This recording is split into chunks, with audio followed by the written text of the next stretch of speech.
Antes de pasar a ver algún ejemplo más interesante de bases de datos, les quiero mencionar una técnica que se está empezando a usar mucho para analizar cómo se ven las matrices de alguna cosa. Entonces, hay matrices que son gigantes en cuántica, suelen usar matrices gigantes porque tienen varios elementos que están relacionando, ¿no? Entonces, si tienen una molécula más o menos grande, tienen una relación entre ellos. También en sistemas complejos se usan matrices gigantes. Por ejemplo, en las calles, pues una matriz se llama la matriz de adyacencia, que es qué calle se conecta con qué otra calle, ¿no? Entonces, qué punto es vecino de qué punto. Y esas son matrices que terminan siendo normalmente bastante grandes, de miles de elementos o hasta millones de elementos. Visualizarlas resulta difícil, porque si veo una matriz con números, primero imprimir todos los números es difícil y además no dice nada, porque a uno le cuesta trabajo seguir en qué columna estaba qué cosa.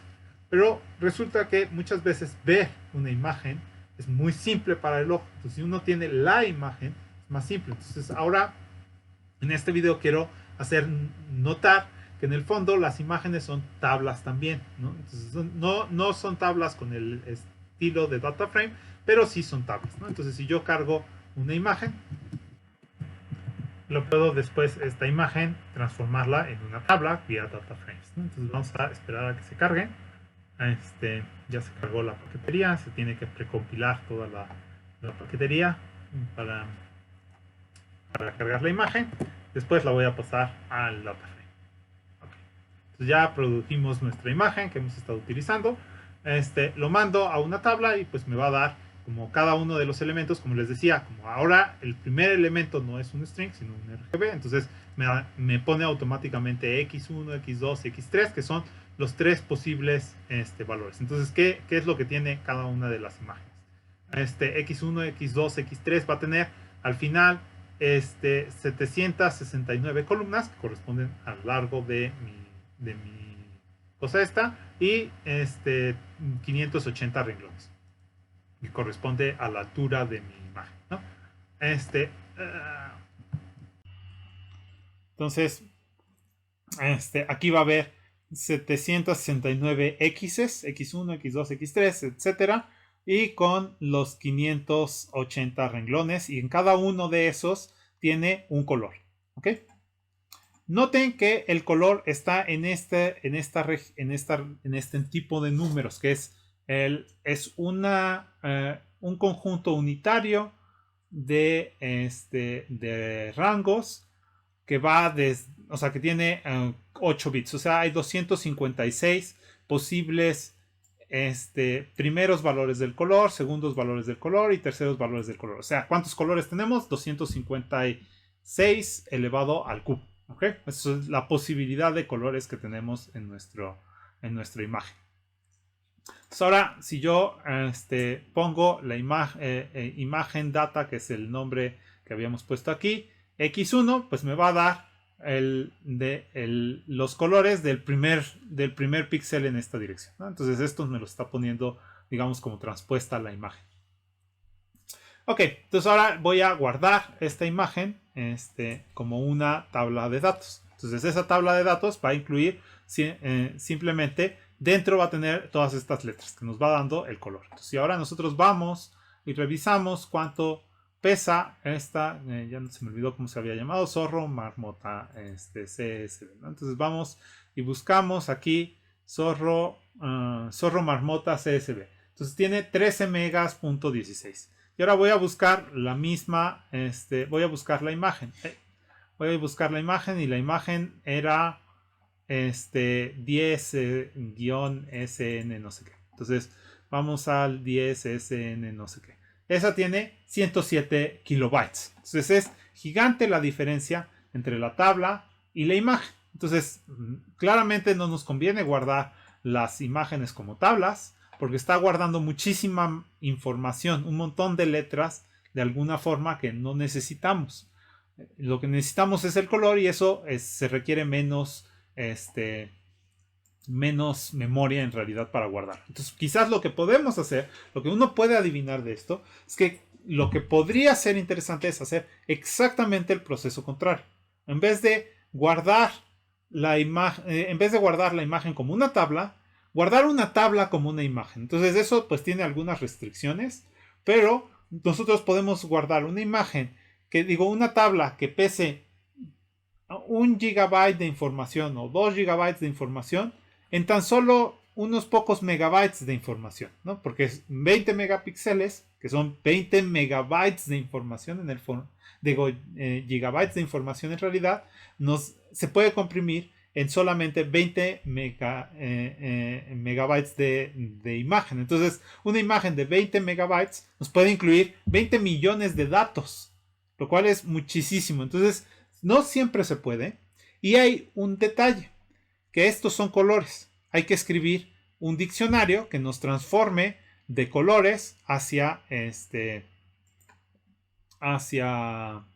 voy a quitar, pongo imagen 0 solo porque quiero eliminar, como imagen ya ocupaba mucha información, ocupaba 13 megas. Con esto borro de alguna forma esa memoria de imagen y puedo recuperar mi memoria RAM, ¿no? Entonces eliminé 13 megas de memoria RAM al hacer esto. Entonces, como ya no iba a utilizar en la imagen, borré eso.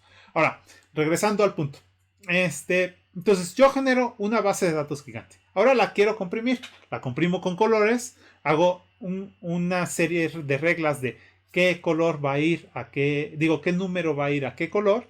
Y después eso lo guardo como una imagen. Entonces puedo hacer ese tipo de cosas. Entonces, por ejemplo, aquí voy a escribir esta es una función que nos da los primos relativos entre P y Q, ¿no? Entonces simplemente busco si hago esta fracción y si el denominador es igual a Q, ¿no?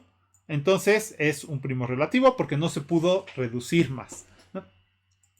Y ahora voy a hacer una imagen sobre los primos relativos. Entonces a cada número, si es un primo relativo, le pongo un color, y si no es un primo relativo, va a estar en blanco, ¿no? Entonces con eso me produce una imagen que tiene los verdes son los que corresponden a los primos relativos y los blancos son los que no corresponden a los primos relativos, ¿no? Entonces nos podemos acercar bastante. Quería hacer todo lo contrario, acercarme mucho.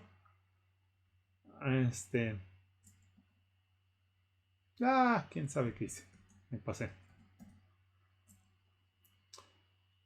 De hecho, vamos a abrir la imagen en una nueva pestaña y así lo vemos realmente muy cerca.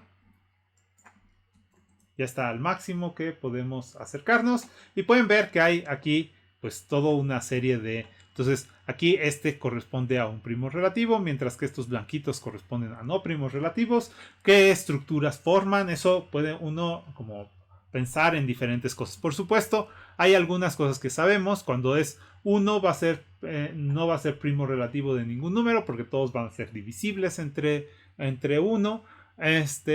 El 2 va a ir 1 es primo relativo, 1 no, 1 sí, 1 no, 1 sí, 1 no. El 3 va a ir 1 es primo relativo, luego no son primos relativos, luego sí son primos, o sea, 2 no son, 2 sí son, 1 no es, 2 sí son, 1 no es, y así sucesivamente.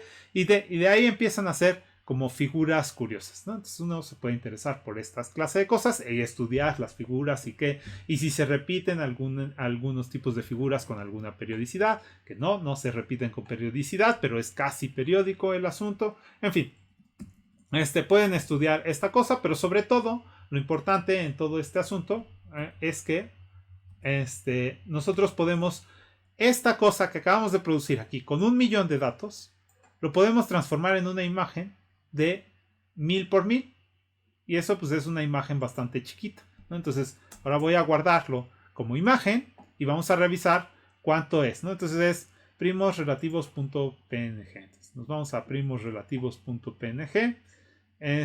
Primosrelativos.png tiene menos de 1 megabyte de información, mientras que la tabla es pues en realidad debería ser de casi de algunos decenas de megas al menos, ¿no?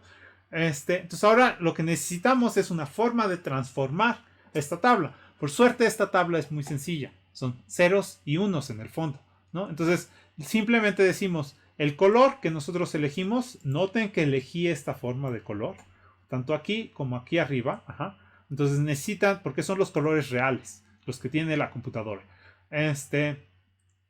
de este valor, si es igual a este valor, entonces lo mandamos a 1. Si no, lo mandamos a 0. Así de simple. Entonces ya tenemos un diccionario y con eso podemos saber si entonces tomamos el diccionario y metemos el primos relativos tal, ¿no? De nuestra imagen.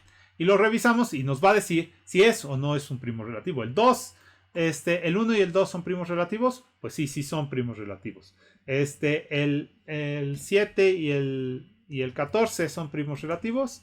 No, no son primos relativos. Y así sucesivamente, ¿no? Entonces, 97 es primo relativo con 7. Sí, sí es primo relativo. Así lo podemos checar. Es una forma muy sencilla de compactar información. No siempre se puede, pero a veces se puede. Y cuando se puede frecuentemente bajar muchísimo la cantidad de megabytes de información que se requieren o gigabytes de información que se requiere para poder leer una base de datos. Entonces se vuelve más rápido el análisis, es visual el análisis y es muy compacto en la computadora. Pueden subir una imagen sencillamente. 1 GB de información, casi ninguna página te permite subirlo, pero 1 MB de información prácticamente todos lo pueden subir. Entonces, si uno tiene un diccionario que no es demasiado complejo, porque si el diccionario es muy complejo, entonces la imagen puede ser muy pequeña de valor, pero el diccionario pues es una nueva tabla, y entonces si esa tabla es gigante, al final van a tener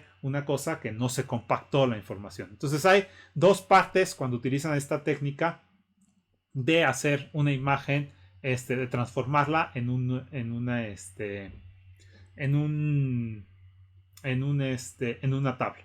Entonces, la primera parte es la imagen en sí y la segunda es el diccionario. Entonces, entre los dos dan la información total, el peso total. Entonces, en este caso, pues el diccionario es chiquitito y por lo tanto, prácticamente toda la información está compactada en la imagen.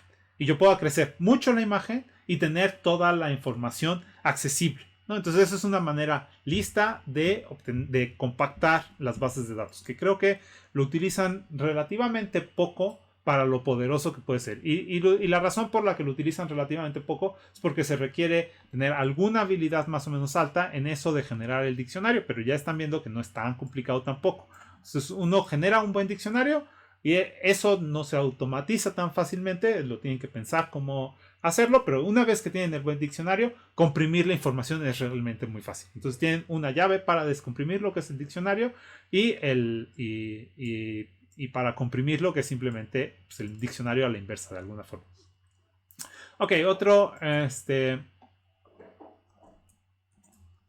ejemplo que les quiero dar, pero que es sobre el número pi, pero vamos a primero mostrar aquí cómo sería, o sea, el diccionario, pues ya vieron cómo hacerlo, pero también podemos transformar una imagen en un diccionario, ¿no? Entonces, aquí les doy una función con la cual, revísenla luego cuidadosamente, con la cual pueden ustedes transformar, si ya tienen su diccionario y tienen su imagen, pueden transformar esa imagen en una tabla. Y quizás no quieren transformar toda la tabla, se quieren quedar con algunos elementos de la tabla nada más.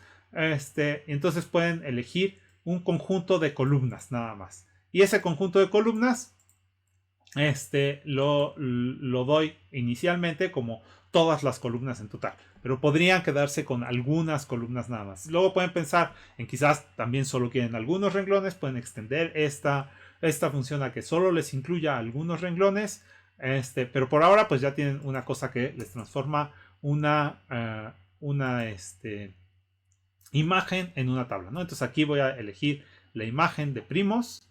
Entonces les recuerdo que cargamos primos, entonces por si no me lo creen, vamos a cargarlo aquí quizás, y simplemente poner aquí primos y les produce esta imagen, ¿no? Entonces yo cargo esta imagen y pongo el diccionario que ya definí ahí arriba y eso me debería de producir ahora una tabla, y efectivamente me produce la tabla con los x1 hasta x1000 debería de ser, y con los renglones igual desde 1 hasta 1000 y nos va diciendo si es primo relativo o no primo relativo el xi, que sería solamente el i con el renglón, ¿no? Ok, entonces otro ejemplo. Les voy a poner el ejemplo de pi solamente porque creo que es un ejemplo bonito a seguirse. Denme un segundo. Como tengo cargado el paquete de imágenes y las grabaciones también con imágenes, de alguna forma, va guardando el screenshot, pues hace que se alente mucho porque utiliza todos los recursos de la tarjeta gráfica entre los dos. En fin, entonces aquí simplemente voy a producir este set precision de esta cantidad es para producir 1.000.000 de cifras de pi y las voy a dibujar simplemente en cada una, o sea, voy a ir comenzando desde la cifra 1, la 2, la 3, la 4, así hasta la 1000 y luego me paso al segundo renglón y demás, ¿no? Entonces con eso produzco una imagen y quería pues ponerlo como una imagen que puede ser bonita, a trabajarse o interesante. Voy a abrir esta imagen directamente entonces se llama cifras pi png. Voy a abrirla aquí. Cifras pi png. Porque aquí en esta versión pareciera como que hay algo periódico, pero eso tiene que ver con cómo compacta la imagen en Julia mismo, ¿no? Entonces, como son demasiados puntos, no nos dibuja todos los puntos y la forma en la que va eliminando los puntos que no dibuja hace que parezca que es una cosa periódica. Pero si ya vemos la imagen en la realidad, vemos que no es, que es realmente aleatoria. Entonces, las cifras de pi ustedes pueden tener, bueno, aquí ven que los colores están variando desde el verde hasta el morado, que eran todas las cifras posibles, desde el 0 hasta el 1. Están variando más o menos homogéneamente. Entonces, hay verdes oscuros, van todas las tonalidades de verdes oscuros y de no verdes oscuros. Lo que sí es que pareciera como que hay alguna cercanía entre un punto y otro. Así hay alguna como probabilidad mayor de que si estamos cerca de un morado brillante, que haya un morado de alguna otra tonalidad. Pero de ahí en fuera, pues en realidad se mezcla mucho. O sea, ahí estamos ya casi a una escala de píxel y cambia, o sea, por ejemplo, aquí estamos de 1 y cambia totalmente a otro en un paso de avance. Entonces pareciera como que, pero en realidad es porque estamos ya a una escala muy cercana. En realidad es bastante homogéneo la distribución de las cifras. De hecho, es tan homogéneo que mucha gente lo utiliza como un generador de números aleatorios. Entonces, toma las cifras de pi y lo único que elige es aleatoriamente dónde va a comenzar su cifra y dónde va a terminar su cifra. Y eso les da un número aleatorio con una distribución homogénea, cual es más o menos sorprendente, creo. Bueno, con esto terminamos el video. Es una curiosidad. Si ustedes ven alguna, alguna propiedad interesante en la distribución de los números de pi, pues escríbanlo porque pueden sacar un artículo fácilmente con eso. Hasta ahora no hay como una generalidad, o sea, como algo que encuentren sobre la distribución de las cifras de los números de pi, y hay mucha gente que lo intenta, es como adictiva esa parte. Entonces, si quieren, jueguen un poquito con esto.